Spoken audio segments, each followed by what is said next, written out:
This is not a practical mug to drink out of. Greetings, welcome to Jefficho Films. This 1985 movie is considered a black comedy thriller, but it has two white leads with Michelle Pfeiffer and Jeff Goldblum, so I'm not sure how they got that. It's also directed by John Landis, who did American Werewolf in London. That John Landis.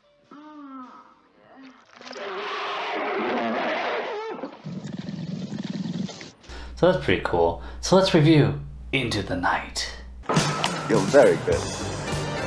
The Stones. What? Where are the Stones? We do understand each other, don't we? The movie starts out with Ed, played by Jeff Goldblum, who's lying in bed with his naked wife, and he can't sleep, and he hasn't been sleeping for a while. The next day she asks if it's her. He says no, but maybe she suspects something. Well, he gets stuck in traffic, and some people bring food, some people bring reading material.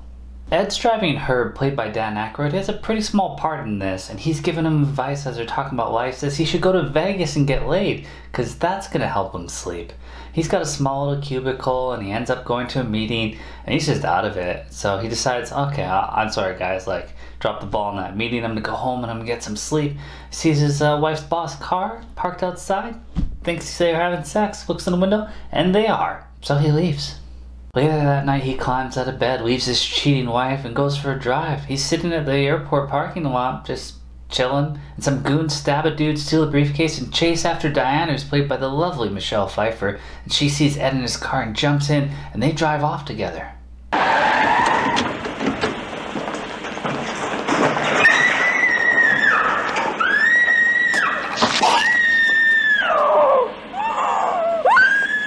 Driving out of the airport, they stop at a booth and he tries to tell the cop what's going on, but she doesn't want to, and the cop's off duty, so she doesn't give a shit. She just wants to get to the marina to Jack's boat, but when she gets there, Larry says that she's not welcome there, which is kind of a good thing because these goons show up and they fuck Larry up. Hey!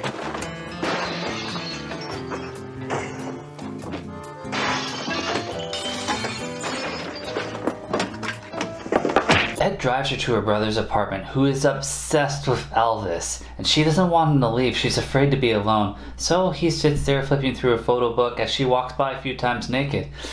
I don't think he's leaving, and eventually her brother does show up and he's dressed as Elvis, and he's pissed at her.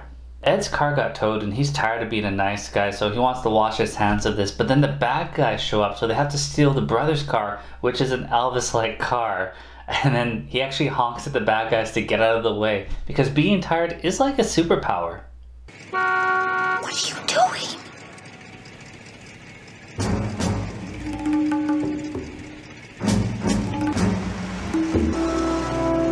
They get to her friend's movie set, and she says that she'll be fine now, and that Ed can go. Way to kick him off to the curb. She gives Christie, her friend, something, we don't actually see what it is, and she puts it in a hidden pocket. And then she asks if she could stay at Christie's place, but she said no. And then so she runs back to Ed, who's like, I'll help you, but like you have to tell me what's going on. Apparently she smuggled in 6 perfect emeralds into the country. We have to get the police. No, I can't. I smuggled them in. She can't go to the police because, you know, smuggler. And so she keeps just asking for his help. Eventually they go to a hotel where she has a friend there, but she can't go in. So she sends him in to talk to Hamid to get him to call her. And he does. And when he's leaving, we see Bowie. He plays Colin Morris, and he represents some French guy, and he wants the stones. But then the cops show up, so he leaves, and then Diana shows up when the cops are harassing Ed, and picks him up and they leave. Are you aware, sir, that it's almost 3:30 in the morning? Really? No, is it that late? Is my husband giving you any trouble, officers? Hamid said he'll take care of everything, so Ed drops her off at another hotel and she says goodbye and even kisses him, and then she leaves. But he decides to go check on her because some kisses are just that memorable. When he walks into the hotel room, it is huge and it's pretty empty. He keeps walking into different rooms and kitchens. This is a giant freaking hotel room and it's all empty except for one room where there's a bunch of dead guys and one that looks like Hamid. Bowie has a knife to Diana's throat, but it's not a Bowie knife, so that's disappointing. Hamid's bodyguard's somehow still alive after being stabbed, and he fights with Bowie. Let's not do anything rash, Ed. No, son of a bitch! So that her and Ed can escape, and then they're chased by the bad guys again, and they jump in a cab. Who seems up for this car chase? Fuck this!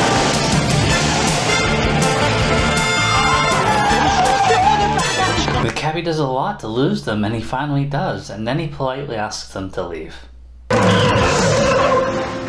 Get the fuck out of my cab! They go to the diner to talk about their next move. He says police, but she says Jack, and we learn that she was Jack's mistress for 5 years before getting cut off. He mentions that he hasn't slept in forever, and that his wife's cheating on him.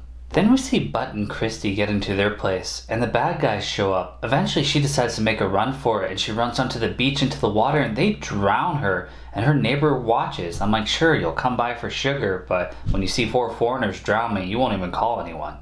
They go to her brother's place, and it's trashed, and the Frenchman who was Colin's boss is there with a couple of goons, and they take him to Christie's place in a limo, and then it's crawling with cops, so she just goes inside and she gets the jacket, and she sees Bud there. He's handling it pretty well, and she gets one of the sheriffs to follow her out and walk her to her car as she's giving a statement and all how she knows Christie and all that, and then she gets them to get the Frenchman and his goons out of the car, and they drive off, leaving them there. They sneak onto Jack's estate, and he's hooked up to a medical bed and a monitor because he's old. And she tells him everything, and that he thinks that Shaheen, who's Hamid's aunt, is the one trying to get them because she wants the emeralds. What is this? It's an orgy. Whoever you are, or think you are, there have been a dozen just like you. Jack tells him to make a deal with her, and Ed gets a car upgrade, and then he goes to visit her. Mr. Cooper said, take any car you want. This is nice. Keys are inside. Ed gives her 3 of the diamonds and says that he wants $25,000 and they'll give him the location of the other 3 diamonds, and she's suspicious because that's not a lot of money to her, but the plan is simple and he's trying to explain that. She's like, who are you? And he's just like playing pretty mysterious, even though he's not doing it intentionally. He's just tired as fuck. And then Michelle's at the airport and she's like ready to board the plane and everything, and he gets there, but then there's mechanical failure, so they have to get off, and then all the bad guys are there waiting for him. Then we see the French guys show up at the airport and the FBI, and they just start shooting all the bad guys except for one who has Diana and a gun to her head. And Ed deals with the situation because the power to being tired, and handles it quite well. The guy ends up shooting himself. Let me ask you something. Maybe you can help me.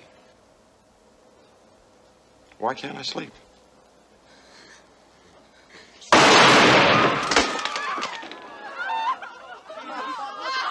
The FBI take Ed and Diana, and they also arrest Shaheen with the diamonds, and one of the agents gives him $750,000 of clean cash. He takes a little bit, but it's from Jack. Diana takes a shower and Ed finally falls asleep, but he wakes up and she's gone, and the money's gone. He's got a small portion of it in his jacket, and he wanders out into the hallway.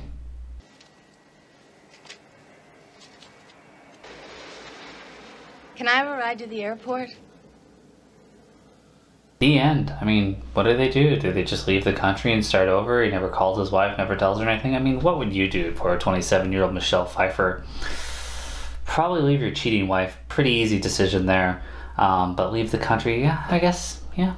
Find yourself an island. It's a lot of money back then in the 80s, for sure. John Landis, a lot of his friends were in this. He brought so many cameos in this. There's just kind of like a story of LA and Hollywood back in the day, and that was kind of the homage to this thing. It wasn't just kind of a comedy. They just built this story around just trying to show you what it's like in the night of LA, and that's kind of what the movie's about. It's not a bad movie. It's got some good comedic parts, but overall it's not super entertaining, so I don't know if I'd recommend it. But if you want to see Michelle Pfeiffer at 27 and Jeff Goldblum, who's always good, then check it out. Well, as always, thanks for watching.